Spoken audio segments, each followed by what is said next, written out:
Welcome, Federico Campagna, to the Institute for Advanced Astonishment. Hello, James. It's a pleasure to be here with you. So great to meet you. And your book, I know you have a brand new book out, um, but the book that I just read, and I was telling you earlier, I thought I was ruined by Douglas Hofstadter and certain writers that I couldn't find something so juicy and so good. And I found Technic and Magic only a few months ago, maybe a month ago. And I wrote you as I was reading it, please come come on. I didn't even know where you were going yet, but I had an idea, and it was so beautiful and so exactly what the people need right now, and always. Thank you. Thank you. Yes. And that was I'm happy you like the book. 2000. Was that 2020? When was It that came book? out in 2018, I think. 18. Yeah. Amazing. It So was I'm my going to give you, oh, second book. sorry, a second book. The first book was the Atheist Magic book. Yes, the first No, book was, Atheist and Work and Work. yeah, it was called The Last Night, and it was commissioned by Mark Fisher, and it was a book about a critique of the religion of work. Religion has always been something that has interested me. At the time, I was much more on a radical atheist position. And then later I developed that radical atheism towards mysticism because they are not so far, after all, from each other. Yes, yes.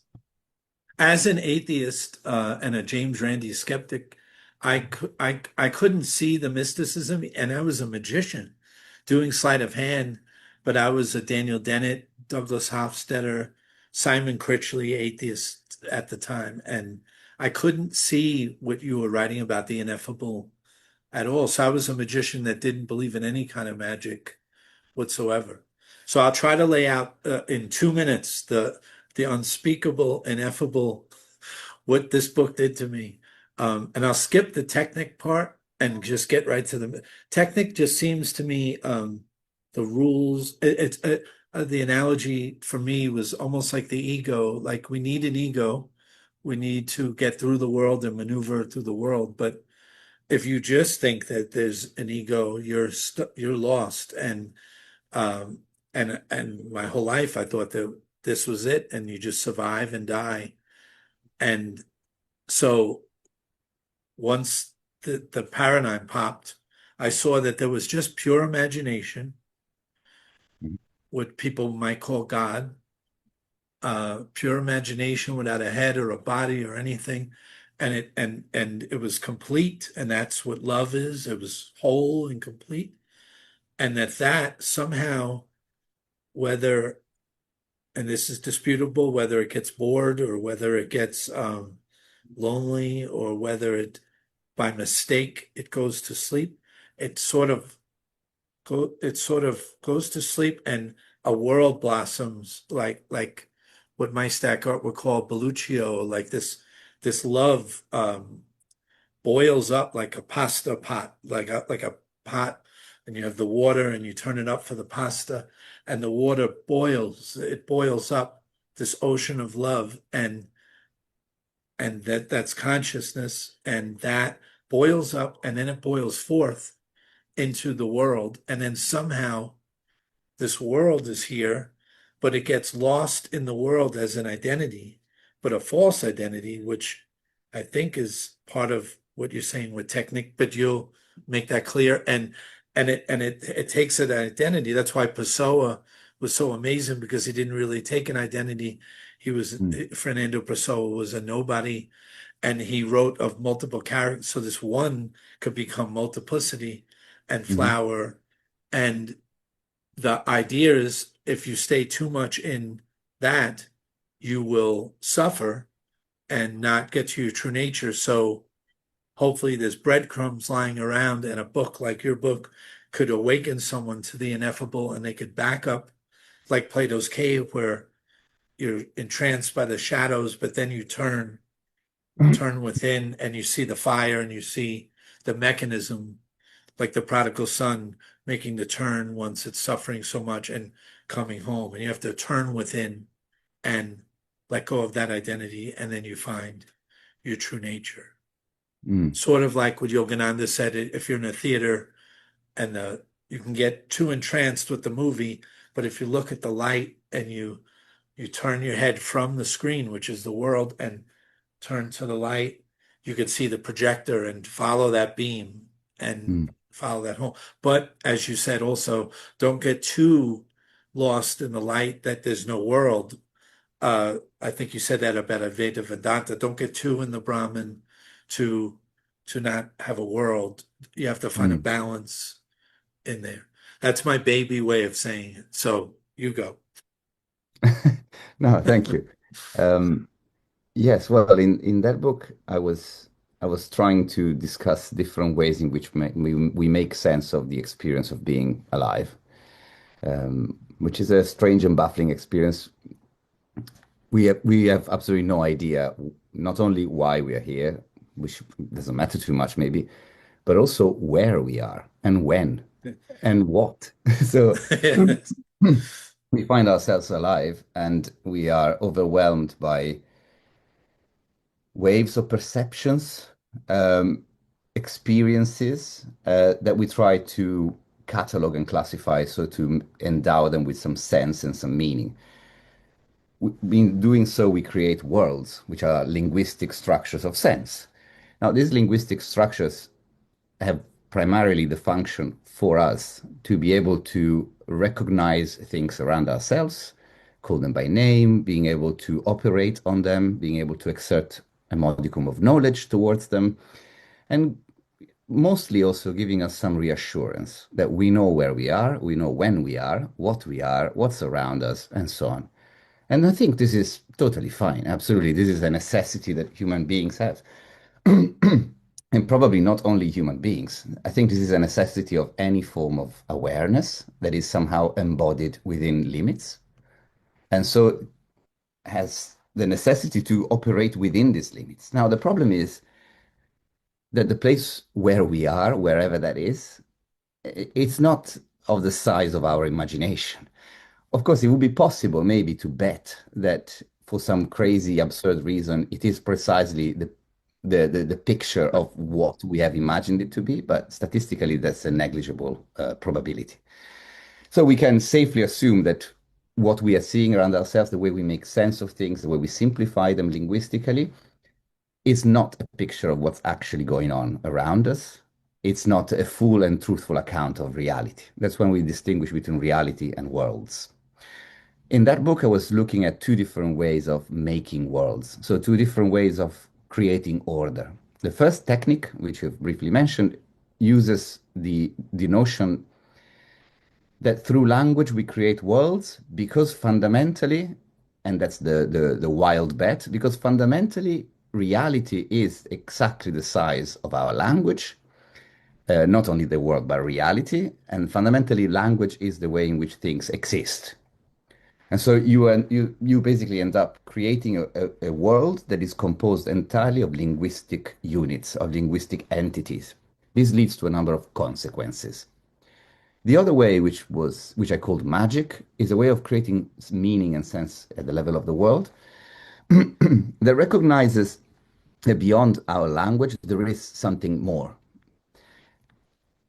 And thus you create the world with some openings onto this something more, ways of reminding yourself that yes, we need to have a simplified environment, but although this simplified environment goes all the way to the horizon, there's no reason to believe that there is nothing beyond the horizon. And this has different consequences. Now, what I want to emphasize is both technique and magic, so both ways of making sense of reality, and any other way, are fundamentally legitimate. They are legitimate ways, and they're also necessary to a certain extent. They're all equally legitimate precisely because none of them is a true, accurate picture of how things are. They're all fictional ways in which we create landscapes around ourselves. But they have drastically different consequences in the way they structure our life and our experience of our surroundings. So if we are to choose between different narratives, we shouldn't choose between them to the extent to which they are true, but to the extent to which we endorse the consequences that they produce. Okay, so It's an ethical decision that structures metaphysical constructions. So this is a bit the idea behind the book. Although magic sounds a bit wild and kind of speculative and imaginative and so on and so forth, in fact, if you look at what I'm trying to suggest within the book, is magic is the most conservative and modest metaphysical position that you can endorse. Why? Because basically, it's a position that modestly and conservatively reminds you that your imagination has limits, your language has limits, that a bet on the ability of your imagination and your language to capture the whole of reality is excessive. Okay, that you shouldn't bet on that. That you should always be mindful that we are limited creatures living in a overwhelmingly infinitely deep and infinitely wide reality. So, to my mind, this is the kind of the simplest, most modest, and as I was saying, even conservative position, paradoxically. While the ones that we have in terms of technique, I find that they are investing too much belief on an improbable solution. Love that. And so how can you for the people watching sh tell us how the Sufis can help them? This whole podcast is dedicated to tools to bring someone to this advanced astonishment if they're locked into mainly materialist paradigm, but how the Sufis changed your life. Okay, well, the Sufis, I'm sure that your viewers know already who the Sufis are, but just as a reminder, of course, it's the mystical strand of Islam, especially in Sunnism, in part also in Shiism. Uh, like many other religions, Islam has a, let's say, more exoteric, collective, institutional aspect of religion and a more esoteric, mystical aspect. The two often are in contradiction with each other. There are often tensions. You see mystics like Halaj, for example, paying the fee of this tension, but you find the same tension also in Christianity and in many other Yes. realms. Sufism is especially interesting, I think, precisely because of its mystical value. Now, what is mysticism? I think maybe that's the best way to approach the problem of what is Sufism. Mysticism is a relationship towards, well, towards God is incorrect. Okay, mysticism is a relationship towards the world and reality. Okay, it's a metaphysical relationship with your surroundings I agree. that judges the world, so the things that you can recognize, the identities that you can assign, the realm of time and space as you understand them, okay, judges that to be a limited fictional construct that is very much dependent on your specific imaginative impulses, okay, and on institutions, on culture, on history, and so on and so forth. Beyond that, recognizes that there is a reality that not only is infinitely more, so to a certain extent is transcendent, that it goes beyond completely, but at the same time that is infinitely within the world. Mm. In the Quran, when God speaks, says, "I'm closer to you than your jugular vein." So I'm closer Right. to you like than the vein in your neck. Yes. Reality is both beyond the world and inside the world. Why? How is that possible? Well, we need to understand what we mean by reality. Reality is not just an extension beyond the world. So it's not just there is a physical space of the world and then there is spaces beyond, or there is a time of the world and a time beyond. Reality is also something that we call in metaphysics existence or being. The things that appear in the world, the way they appear is worldly. So the way they present themselves to us, the way we make sense to them, the how, so to say, depends on our imaginative contribution. The fact that they are, so the fact that they exist, in whichever way they exist, materially or immaterially, imaginatively or not, the pure fact of their existence, that is not down to us. the pure fact of their existence, that is the fundamental mystery of reality. That is the key point to this infinite depth. Reality escapes our existence, the sheer fact of existence, that there is something rather than nothing. And what we mean when we say that something is escapes the limits of our cognition, the limits of our perceptions, the limit of our technological abilities to capture. That is how reality enters the world as the quality, so to say, as the mystery, the fact of sheer pure existence. In Sufi language, that is God. But it's not even God. Why? This is something that you find in both Ibn Arabi and in Mullah Sadra. Ibn Arabi earlier and Mullah Sadra later. It's not even God. Why? Because with the words that I'm using, existence, being, reality, world, these are all concepts. So they are all limited linguistic constructions that I am producing through my cognition. Now, as concepts, as linguistic constructions, they only capture so much. When we're talking about something like pure existence or absolute reality, these words will always fail the task of grabbing their object. Likewise, the Sufis say, when we say God, we are not actually saying the thing. Because God, in the way that I've explained it now as a as a ultra metaphysical, ultra ontological thing, a principal force, is beyond any capture through conceptual means. That's why, for example, Ibn Arabi suggests that Allah is not God. Sounds very odd, but what he's Yes. meaning is that Allah is the manifestation of God that we capture through our limitations, Yes. but God itself, themselves, whatever pronoun you want to invent, is ineffable. So it's not Yes. capturable through any definition, through any language. This you find in Sufism, this you find in the Pseudo Dionysius, in Christianity, you find it in Neoplatonism, and so on and so forth. Like it's this way of producing what is known as negative theology. So this way of addressing the divinity by saying simply what it is not, because you cannot say what it is. But then you even get more sophisticated than that by denying even what it's not, and so on and so forth. I don't speak directly about God, but I speak only metaphysically about reality and existence. Would you call yourself a panentheist? Panentheist. No. Um, No, not a pantheist, a panentheist.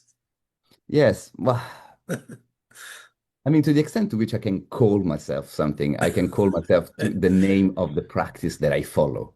And the practice that a person follows is connected to a particular religious movement and so on and so forth. Panentheism is more of a philosophical position. Um, Yes. Would you say you take no, I mean, the whole point is to take no position, like a positionless position, which would be non-duality, but not even that, because sort of like with Meister when he says, I pray to God to rid me of God so I may know God. That's what you seem like a finger's pointing at the moon. You just yeah, sit on the moon. absolutely. But you see, I am a philosopher. I'm not Meister Eckhart. And so I would say more correctly that I am a limitationist, if I have to subscribe to something. My preoccupation is with stating the limitation of our knowledge and our understanding and drawing conclusions on the It's basis of those great. limitations. These Yes, conclusions don't tell me anything about what there is beyond. They only tell me how it makes sense to live within the limit. So, for example, to give you one example, the problem of death. yes, I am forced to recognize that the way we conceptualize the event of death has some very serious limitations. First of all, death is an experience of the living, not of the dead. Is a concept okay, is based on the observations of the limit of the living. It's conceptualized on the basis of the particular limitations of our sensorial apparatus. So when we see something stopping to breathe and to move and to speak, So when it's no longer capturable through our linguistic, but also technological, but also sensorial tools, then we declare it dead. Now, is the like let's say the fiction that we call death a true indictment of something absolutely real? No. Okay, it's a true indictment of an experience that the living have towards what they call death. And thus, when I relate to death, I cannot bring myself to believe the reality of death. Not because I had a vision of an angel that told me what's on the other side, but simply because as a philosopher, I am aware that whatever we compose within our mind is not reality, is a fantasy, is a fiction. Yes. And that's enough. So, on that basis, my relationship Okay. towards the reality of death is totally agnostic, or maybe even atheistic in that sense, very skeptical. How can I not be? Yes. I love that. And how can we could use Fernando Pessoa as a tool to help someone? How can Fernando Pessoa and his writing help someone who's struggling right now, lost in the world? Depends the reasons why they're struggling. They want to understand what they might call God or some kind of awakening, but they can't get it yet. And they're trying and they're meditating and they have a yoga mat and they're doing all the techniques, but they're not breaking through and they get it intellectually. But how can reading Fernando Pessoa help them? Maybe do something. Something will happen if they read Pessoa, maybe. Okay. Well, Loosen up. Because Pessoa, just so you know, when I was a absolute radical Orthodox card-carrying atheist materialist, Pessoa got me through the 1990s. Like he got me mm, through because he didn't really go for God. Like it wasn't too religious to me. And mm, he got me, him and Beckett and Ionesco and the Stoppard and the Theater of the Absurd, they got me through that. So I think he can be a great tool for someone to read. mm. So Pessoa, once again, I'm sure your listeners are familiar with his work, but just in case, one of the greatest poets and writers of the 20th century, Portuguese, really astonishing writer. What's particularly astonishing about him is that he wrote under over 70 different heteronyms. So, like, he signed the books as 70 different people, but also he wrote them in different styles for each person, channeled these personalities. There probably was also an element of what we would call today psychopathology to this, but the end result is an incredible body of work. Now, the different personalities of Pessoa sometimes are contradictory towards each other. So you find people like Álvaro de Campos, Alberto Caeiro, Baron of Tave, and so on, Bernardo Soares, and so on and so forth. And they are very, very different from each other. One of them is Fernando Pessoa himself. He's one of the Right. minors, actually, in the canon.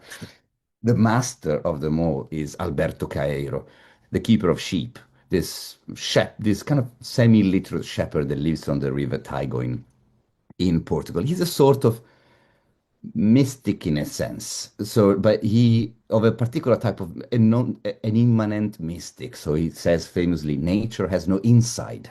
Like it's in the glow of reality, in the glow of the world around you that you find the mystery of reality itself without needing to go through and beyond it. So when we talk about Pessoa, we're talking about many different authors, and each of them can help you in different ways. The Baron of Tave, for example, was the way in which Pessoa committed suicide vicariously in order to avoid committing suicide himself in the flesh. So he had this character, very depressed, kind of committing suicide. Alvaro de Campos was the way in which he managed to dump his girlfriend because he had a love affair with Alvaro de Campos, who was this dandy man who didn't exist. I mean, he was one of the characters, but Alvaro de Campos used to write letters to Pessoa's real girlfriend telling her to break up because he was his. So you see that there's so much and there's so many different ways. What is probably useful in general about his work, first of all, is fantastically beautiful, which Yes. really is maybe the most important thing of all. But secondly, it helps the reader also to familiarize themselves, especially if they read across the production, not just one, not just the Book of Disquiet by taken by itself, but if you read them all, maybe not them all, but at least a good number of them, You. to habituate yourself with the way in which identities somehow are like masks. They Yes. are like masks in the sense that they're not masks that you put on the face on a pre-existing face. Okay. So the metaphor of the mask sometimes is misguided because then if you take off the mask, you see the real face behind. But with Pessoa, you realize that if you take off the mask, yes, you find the actor behind, but it doesn't have a face. That the individual being endowed with awareness is not endowed with a face because, like Emmanuel Levinas used to say about the face of the other, his or her or their face is fundamentally the face of God, which means is the principle of pure existence. Is what in Hinduism is called the Atman, which Yes. then coincides with the Brahman and the similar story. So through Pessoa, you realize that you yourself, I myself, I am Federico to the extent to which Pessoa was Alvaro de Campos and Alberto Caeiro, which means I embody a particular position, I speak in a certain way, and so on and so forth and so on. But if I take away Federico, what remains of me? Something very strange, something ineffable. So something that cannot be described, that doesn't have a face, that cannot be spoken of, but that paradoxically can speak. Is the being with a capital B that wears the mask of being with a small b, to use Heidegger's distinction between the different layers of existence. That's pretty useful, no? For one author. That that we could stop the podcast right there. That's so perfect. And I think that would be what Thomas Merton. I heard you're getting into the Christian mystics now, right? Or lately. And they're very, my mother, when I was a big atheist, would tell me she's so smart. I thought she was a simple, just simple lady, like she didn't, but she all the books were Kierkegaard and Martin Buber, I and Thou and Merton, and I didn't understand. And she seemed so simple that I downplayed her, but she was a tremendous mystic, and I had no idea. Mm. And she would say, Jim, maybe Thomas Merton is the guy you, and I'd say, who was he? And she'd say he was a priest. And I would push him away immediately like a jerk. And she would say, yeah, but the church didn't like him. And then I would Uh, so slide then you in. go with him. Oh, I was so excited, so stupid. But right in, and she said, and he was electrified when he Mm. died. I thought a pole fell and shocked him or something. I didn't know it was a fan. And do you know his story? No? He's in. You could see him on YouTube. He's talking in Thailand for a bunch of nuns or monks, and he says, "Now we'll take a break, and I'll have a Coke and disappear." And he never came back, for real. He took a shower, and the fan fell on him and the wiring shocked him. That's what they say. Or the CIA killed him because of his view on Vietnam, Okay. whichever way you want Wow. to go. Oh, I didn't know. Yeah. And he was great. And he reminds me of what you said about the juggler, that I'm so close. And the Sufi, like Kabir saying, your breath is the entry point, like it's everywhere. And Thomas Merton said, the gate of heaven is everywhere. Hmm. It's everywhere. You don't have to go to Mecca or Jerusalem. It's everywhere. It's right. Yeah. And closer, It's like like you Mount said. Analogous for Yes. René's mouth. Yes. And he said also, to be a saint is to be myself. And he also said, God isn't someone else, like Hmm. someone else. Really Hmm. good stuff. And he flew to uh, meet the Dalai Lama in China or Tibet, and then he died there. So he never made Hmm. it back. Hmm. So he was amazing. And I don't know why I brought him up. Something to do with what you Christian mystics. said. Um, yes. He said to bring Eckhart talks about a still point, well, a divine spark, and Merton talks about a still point of nothingness within. And it reminded me of what you were just saying with Ah, Pessoa. sì. Once you remove the mask, it's just this still point or divine spark, or I think what you call, I don't know how to say it, an existent or something like a, Mm. I don't know how you call it, what in your words. Yeah, maybe probably existence itself. Exit, But now yeah, that you're mentioning Christian mystics, there's something that is quite interesting, especially today. I am a Christian myself, personally. And one of the things that disturbs me the most is not so much the official church. We, at the moment, strangely enough, we're through a good patch.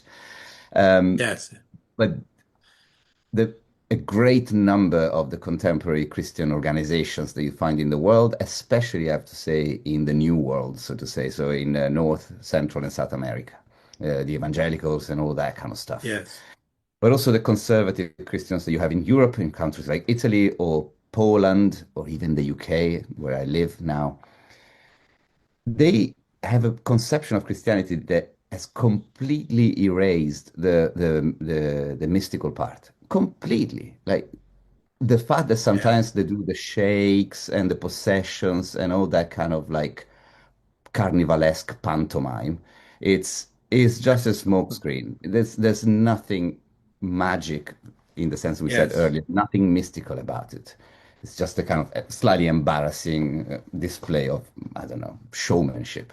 But this has been a catastrophe because it also leads to a complete misunderstanding of the messages that you find in Christianity.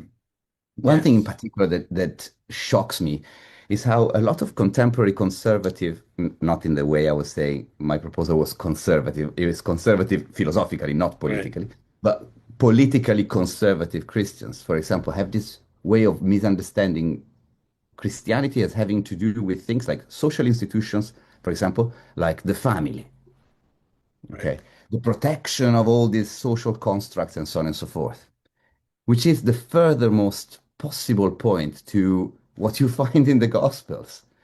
In the Gospels, there are Yes, walk situations in which away, go away from the somebody family. knocks on the door and says, Jesus, here's your mother and brothers. They're waiting for you outside of the door. And he says, I have no mother, no brothers. Everybody is my brother.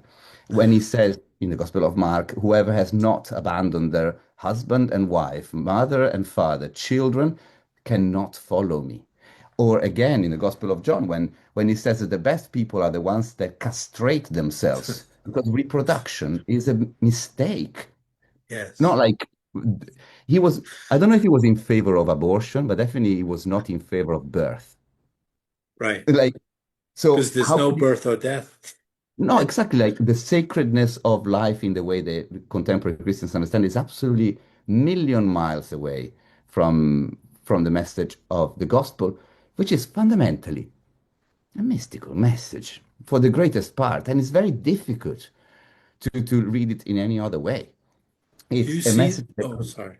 yeah, it goes against institutions of society. Think of when they give him when they ask him whether people should pay taxes or not. He says, "Show me a coin," and then it's like, "Who's the guy on this coin?" Which basically means who is the most famous person in the world. Means like I have no idea who is the most famous, most powerful person in the world, the Roman emperor. Which basically means I don't give a shit about your society, okay, your institutions, your powers. And then when it says give them what belongs to them, okay, it's not an endorsement, it's a sort of dissing of the state, it's a dissing of the Yes, president as a all figure. of it. But it's impossible to read it in any other way. Do you say though? I see that two ways. Christianity casts a wide net for everyone that can't come to what you're saying about the true mystical message. It's too much for most people, so you have to cast a wide net, and they get caught in the dogma, and they practice and they kneel and they pray. How do we maybe it Sorry, by seems the the way, world's oh sorry, yeah, just one thing, talking about the pray. Also, specifically, Jesus says that you have to pray alone, I know, hidden yes, alone in your room, not yes. in some sort of like mega convention with rock bands and like broadcasting it live on TV to show people how pious you are. You have to do No. it alone in secret. I mean, it's And very clear. It says it yes, it's very specifically. clear. Jesus gives very few instructions, but they are usually very clear. Okay, one Yeah. of them is sell all your possessions and give them away. Yes. Another one is that St. Paul says even specifically, don't get married. And if you really Yes. must, act as if you were not. Okay, so they are punks fundamentally. Yes. Yes, he said, find the inner room and don't babble. Don't babble, like totally quiet.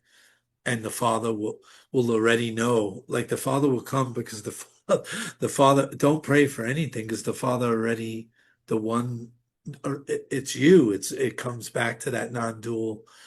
The Father will already know what you're looking for.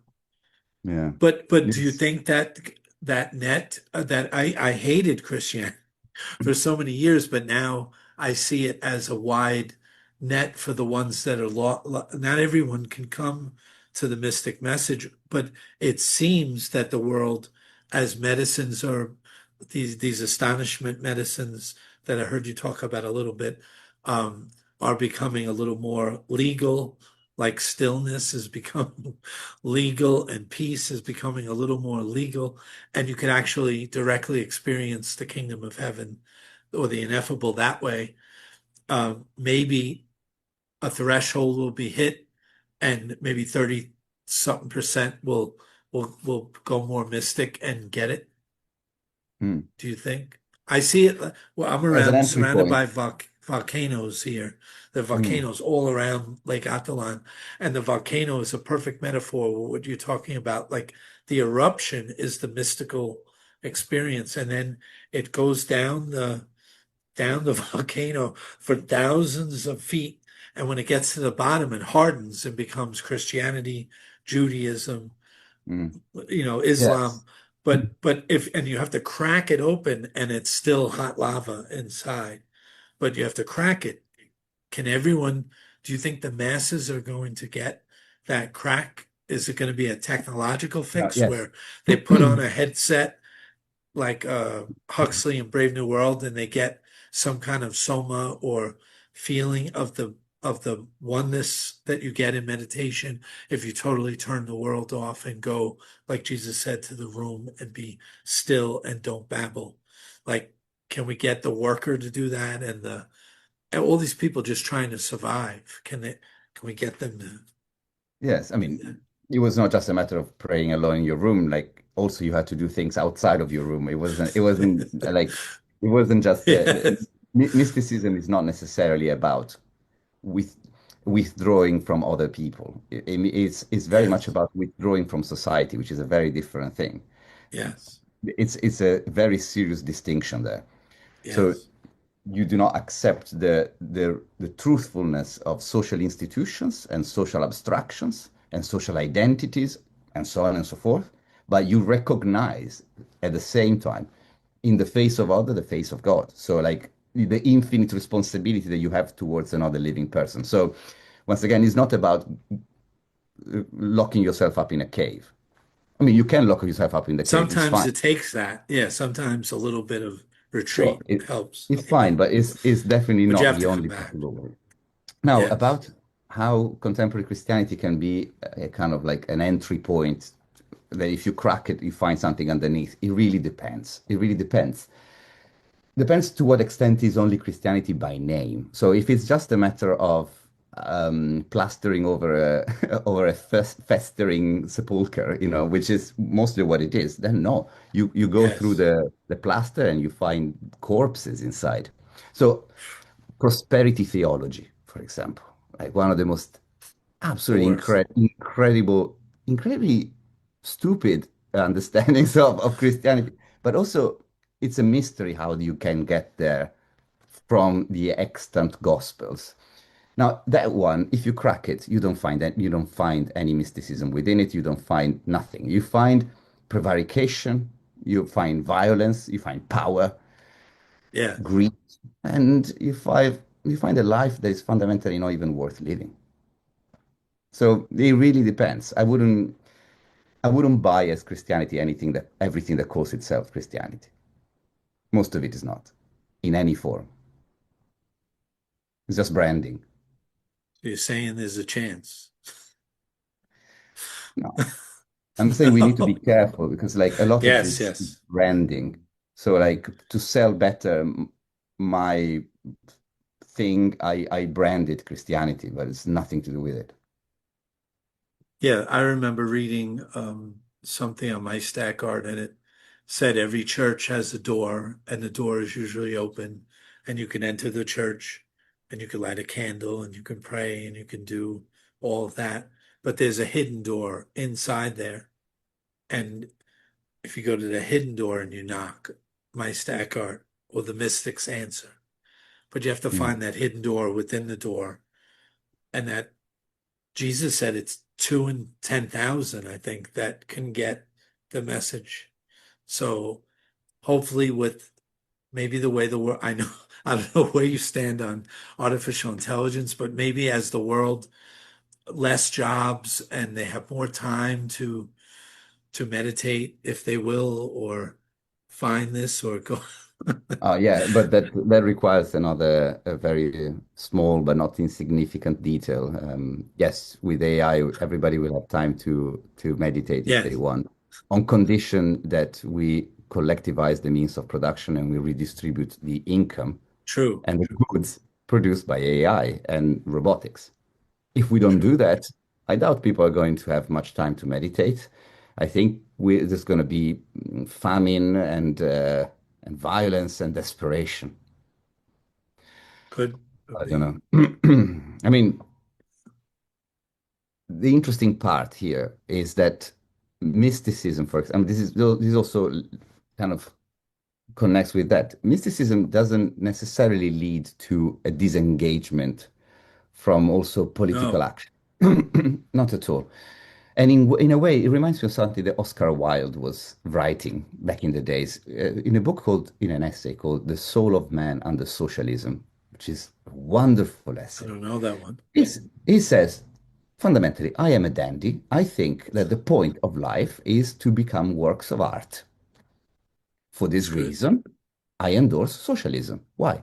Because socialism, revolutionary socialism, creates the material conditions that allow people to have enough comfort, peace of mind, and possibilities to become works of art. So, in the name of absolute dandistic beauty, I endorse a socialist revolution. And it's very similar with a mystical standpoint. Of course, some people might be naturally talented, okay? A small number. But for the vast majority of us, the difficulties of everyday life, the material strictures of everyday life really stop us from being able to meditate or think about reality and astonishment and so on and so forth. Precisely those who are more interested in presenting a mystical viewpoint as a possibility for all, I think should be even more invested in the possibility of making this a reality through political struggle, which means meeting the material needs of everyone and Yes, allowing yes. them all to be dandies in this for Oscar Wilde's religion of beauty or mystics. I like that. Or what if we, like the old days, replace the the wafer with real astonishment medicine? And as they take it, they finally do experience dying before they die. Give them For DMT. real. DMT or even MDMA or something. If Of everyone course. took MDMA on Christmas Eve and shut the door and didn't babble, the whole world would change on See, that but alone. I'm not so sure, like I also believe that, and like that, what was the Weather Underground were trying to put LSD in the water reservoirs of a city in the 70s, no? Oh, something like Yes, that. yes. I used to believe that was going to be a possibility until I met the techno bros. And when I met the techno bros, every single one of which is one day in, one day out on ayahuasca, MDMT, and so Yes, on. they are.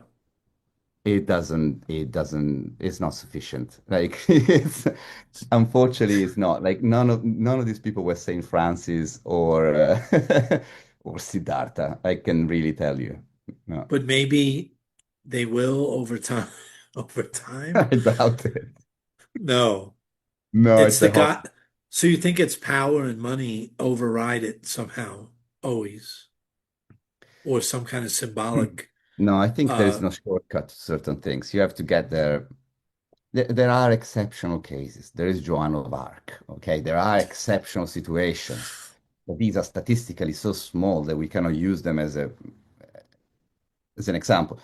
For most of us, it takes time to get there. So it takes time and guidance, the possibility of investing our time and energies into looking at doing theory, which in Greek theorein means to contemplate reality, to observe until we manage to detect that there is a mystery within reality. And then at that point, we yes, make ourselves available to touch that mystery and so on and so forth. Okay, this is a path. This requires a number of things. One of them, of course, is talent, but mostly is education. So, like somebody that guides you, material conditions. So, if you have to work, Simone Weil, the great mystic, yes, was writing in her diaries that after a day of work in the factory, she felt destroyed, and that yeah, like the culture and enlightenment were impossible under those working conditions. So, you need also this, and then what you need is techniques of remembering. You yes, touch the mystery of reality occasionally, but in the meantime, you have to find technique practices that allow you to remember fundamentally that thing which you have touched and you couldn't grasp. D- DMT, nice. MDMA, great fun, was great in turned No, in culture into. silent, MDMA in silent, darkness, sacredly, no phone, take it, be quiet, and do neti neti. I'm sure you know, not this, not that, and just learn to let everything go and surrender, and something, at least it'll be experiential, not words, not fingers, but the moon. Yes, but like if you come back and you haven't done the rest of the path, I it's agree. just I agree. it's just a ride on the roller coaster. Yes, yes, I Yeah. agree. I You have mean, to do the the whole only thing. the value of MDMA maybe for a person who's severe, like very depressed, is to remind you for a moment what happiness feels like. But beyond that, I don't know, mystically, I'm But not so in, sure that it's wait, useful. let me just say, in silent darkness, not at a rave where everyone is one, but in silent dark, the light is out, the you shut the light, shut your mouth, shut the door, shut everything, and take MDMA like you're back in the Jesus's time, and just be quiet. And you will see that it's like a dream. You will be a philosopher. You will be an archaeologist. You will know you go through the ancient, it takes you through the whole thing. And I mean, it helps with PTSD. And that's with a doctor talking to you with a mask on. But I mean, in darkness, Oh, like no, of course. apophatic way, like you're in a cave. Absolutely. Yes, but the challenge, I think, is if I take MDMA and I'm able to detect the mystery in this lighter, it's when I come down, I will definitely deduce that it was the MDMA that unlocked the I mystery of this. know. That No, that's the mystery Sam came from the Harris. MDMA. Sam Now, the Harris just challenge, took, sorry. yeah, but the challenge is that the mystery has to come from the lighter towards me, not from me towards the lighter. You see what I Yes, mean? yes. It's the lighter that has to reveal itself to me, not me that I'm trying to kind of break the veils of the lighter. The first, like the breaking the veil, you do it with like, for example, with shortcuts. But when this reveals itself to you, that's the end point of theoria. It's different. No, I agree. Practice. My favorite joke is, have you been to New York? I'm No. sure. No, not yet. In New York, say you're walking around, you and I are walking around, and a couple comes to us and they say, how do you get to Carnegie Hall? We say, practice instead of giving. And that's my favorite. Practice, practice, practice, totally practice. But sometimes knowing the way to it, like if I want to get to Hawaii, if I get taken to Hawaii and I know what Hawaii, then during my practice, I could recognize it again. During Mm, Lectio Divina, which is a beautiful Christian mystical practice, once you are the thing in itself, then you can get there easier during practice. Just mm, once get to the top of the mountain, and then it's like being in prison and okay, you can't get out and you can't figure a way out. You take this beautiful medicine and you're out. You're in a meadow and you're out. But the next morning, like you say, you're back. And there's the guard throwing your food through the cell. You know there's a way out and you figure a way back like Shawshank Redemption. You'll tunnel your way out, whichever way you have to, you will figure your way back out. And it's all mental. It's all right. Last thing, mhm, a big thing to me, if you don't mind us speculating, I loved in your book when you were getting into Mullah Sadra and the Sufis, you got into something that I always called frequency or renditions or levels of consciousness, but mhm, you used a different word that lit me up, and it was in intensities of this like mm, one light, like the intent.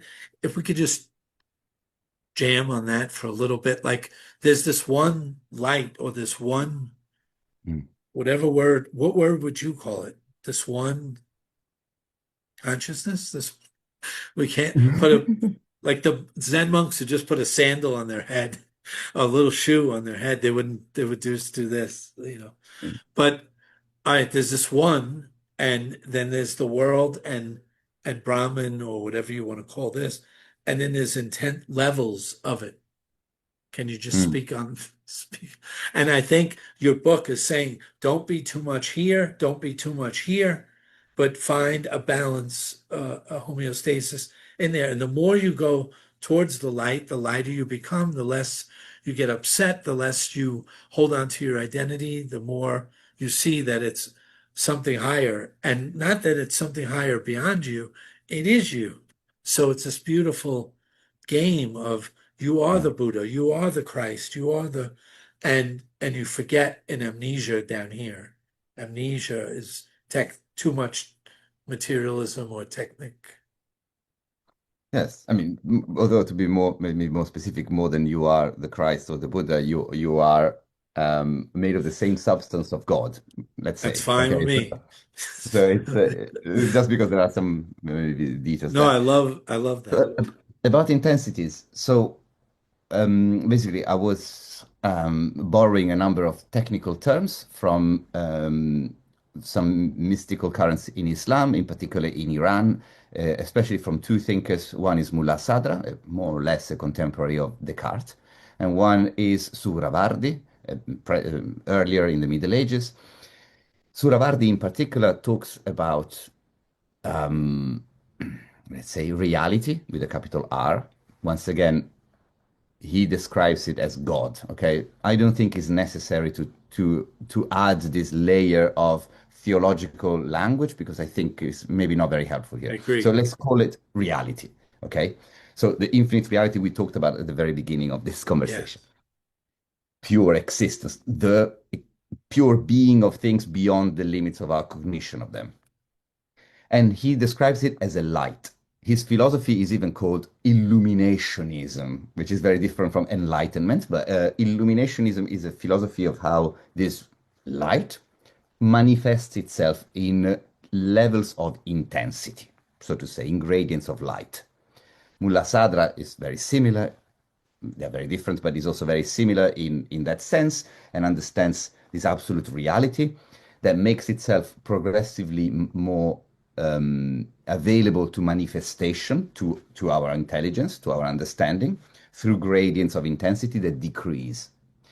It's a little bit like what happens with a physical light. Yes.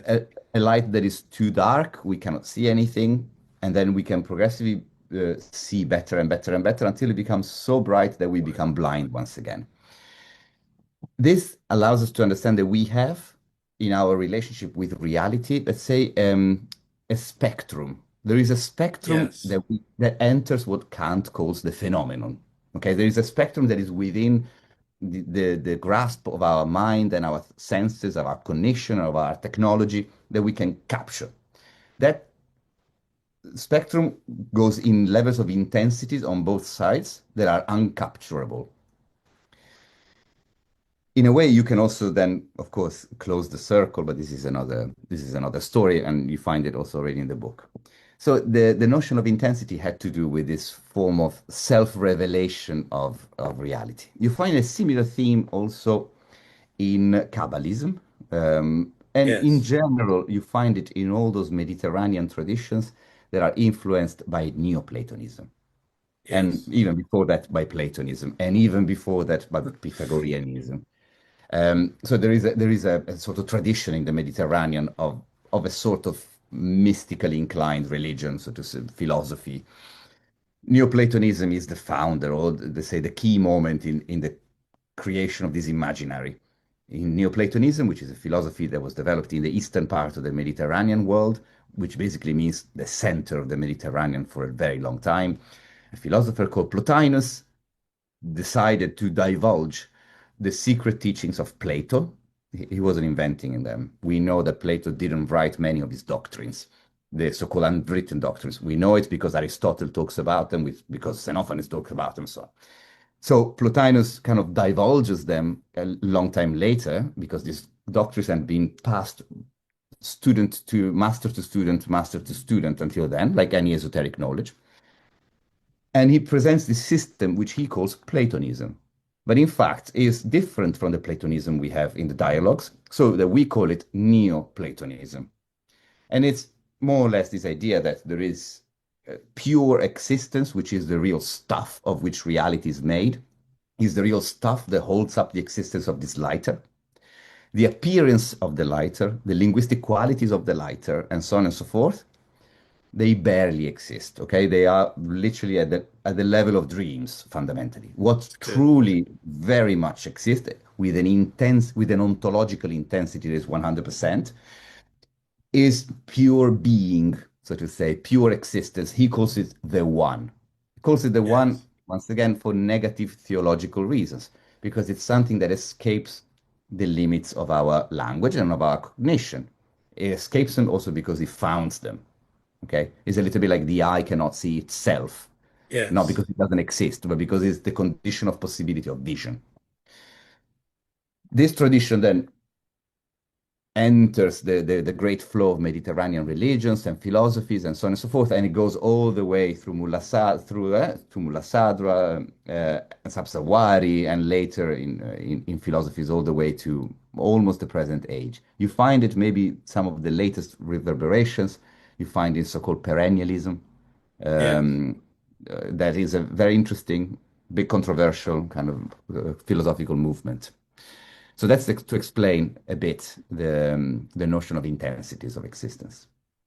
Love that. And at the end of your book, you give a happy ending. So Yes. maybe we could wrap it up with a happy ending from you on as we approach this AI.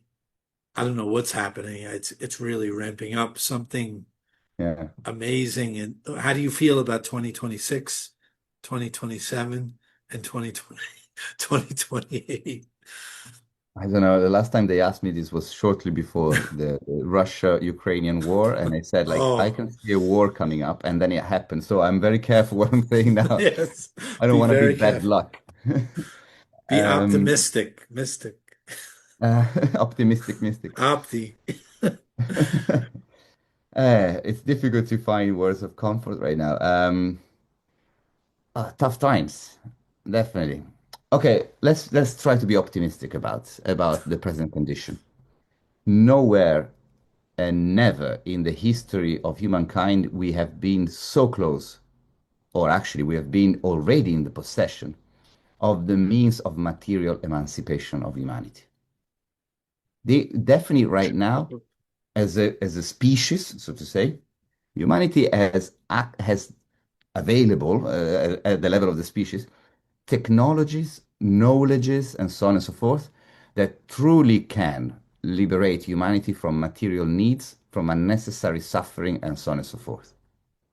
At the same time, this is one of the moments in human history in which billions of people are in conditions of extreme material need, of extreme Yes. unnecessary suffering. We are under the threat of nuclear annihilation as well as other types of annihilation. What is the threshold between these two? Like we have paradise in one hand and hell in the other hand. Paradise, not heaven, because heaven is not in your hands, but is within. But That's good. paradise, so the Garden of Eden, so to say. Now, what Yes. really takes is a fundamental political transformation. Okay. As long as we have this incredible productive potential in the hands of a few deranged oligarchs, and as long as we have nation states as the criteria to administer violence around the globe, okay, we are in a very dangerous waters. Now, if we are capable of imagining a political restructuring of the world that goes towards the idea of erasing unnecessary suffering and erasing kind of like material needs through their satisfaction, then we are really getting close to the moment where everybody can just can just theorize around it. This takes strong political intervention, which is unfortunately very far from where we are at the moment. I believe that part of this is also because we need to seriously rethink the way we make sense of the world, the way we make sense of what is possible and impossible to do in the world. So the way we engage also metaphysically with the world. And so, even though political action has never been so necessary as today, and so difficult to achieve, even though we might be cut out and like stuck doing metaphysics at home, we can take comfort in knowing that even that metaphysical work is not useless because it prepares the ground to a political transformation, God willing. Do you think the world always like always swings and is eternal like this and it always is there and never gets better, or one day the it hits a threshold and the whole thing wakes up? Is it oh I think is there the world is always at stake. Change is oh always possible, but I wouldn't put it in the hands of the influence of the stars. The fact that we continue to make certain mistakes. It's Most of these things are just our mistakes. Like what about philosopher kings? philosopher kings. No. If only we could have philosopher kings. We haven't found a way of training them yet. Unfortunately, it seems to be very difficult. It's much easier to train wonderful horses than philosopher kings. If we could train them, why not? They renounce all their possessions. They are forbidden to have anything, including a family or an address. Hopefully, also they are sacrificed at the end of their mandate, as it should be, like any real sacred king should be. I don't know, but yeah, no, but I think seriously, it's also for people that are interested in fostering kind of astonishment and mystical awakening and so on and so forth. It is also time to consider that we require some serious political, emancipatory political transformations at the basic level of the administration of resources and violence. It's very, very important because it goes to affect any possibility of a universal enlightenment. Okay, you can be a kind of Mahayana Buddhist and like go towards the liberation from suffering of all people and all creatures and so on and so forth. It's great that you meditate in your cave, and it's great if you are a saint, but I without agree. You political have to action, come out. Yes. it's just not going to happen. That's why I love, I don't know if you're familiar with Richard Rohr. Are you No. Richard Rohr, Jim Finley, who was a Merton student, and Cynthia Bourgeau are three big Christian mystics in Mexico. And they have a place, and instead of contemplation and action, it's called action and contemplation, action first, and it's chosen that way for what you're saying, I think. And my Stackart would agree. And I remember when I first read Thomas Merton, I was blown away. And he said the wise go to the desert because that's where God is or reality is. You go to the desert, but you must return to the city and then transform. You must. The wise always come back. The bodhisattva always comes Uh, back, not the arhat that stays in the cave. Yeah, well, Paolo Sometimes I Florence, feel staying in the cave, but the of course. real action is to come back, or else you're not ready. You're not the Absolutely. No, no. higher. Yeah, Pavel Florensky was saying the same about the icon painter that has to go ascend all the way up to the vision of God or of Christ or of the angels and then descend again. So it has to be at the same time a saint and a painter, both at the I same time. So go love up and go down. The love hero of the that. fable returns at the end in order to Yes, let the spring flow and the tree blossom. It's an archetypal, so to say. so beautiful. See, but it's difficult also because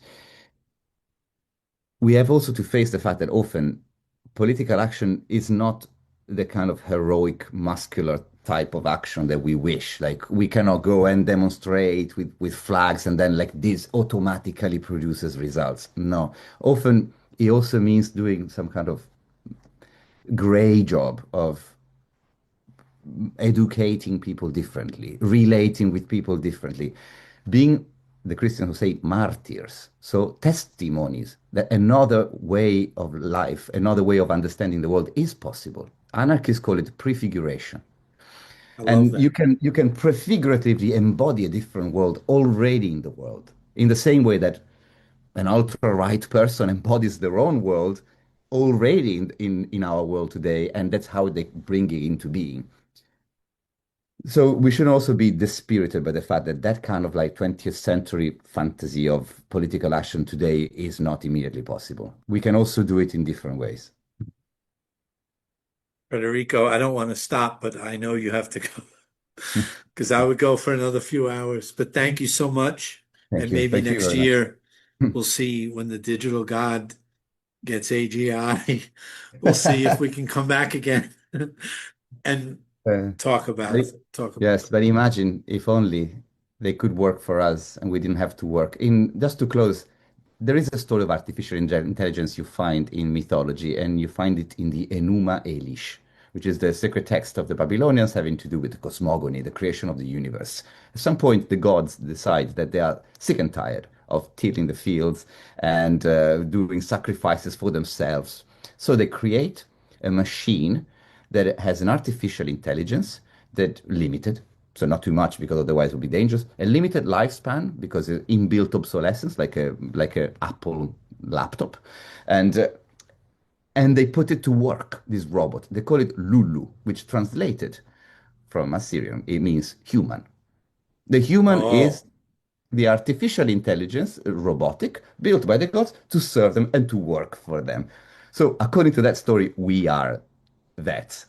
Now, imagine how wonderful it would be if we could count on our robotic assistants to truly work for us, if only they were our property, our collective property, rather than the private property of a few. That's what made them gods in the Enuma Elish, collectively. yes. Amazing. Yeah. All Thank hail you. Marduk who did this. Yes. Lulu. Thank you. And So, you have a new book out right yes, it now came out. Mm. called Other Worlds, Mediterranean Lessons on Escaping History. And the first chapter is retells the story of the Enuma Elish as well. Oh, it's great. Ooh. Yes. And what do you think you're working on for next? Are you working on something new? Yes, I'm writing a new short book now, which is, to say, a guide to world building in the form of an Ah, architectural guide, how to build technically a world.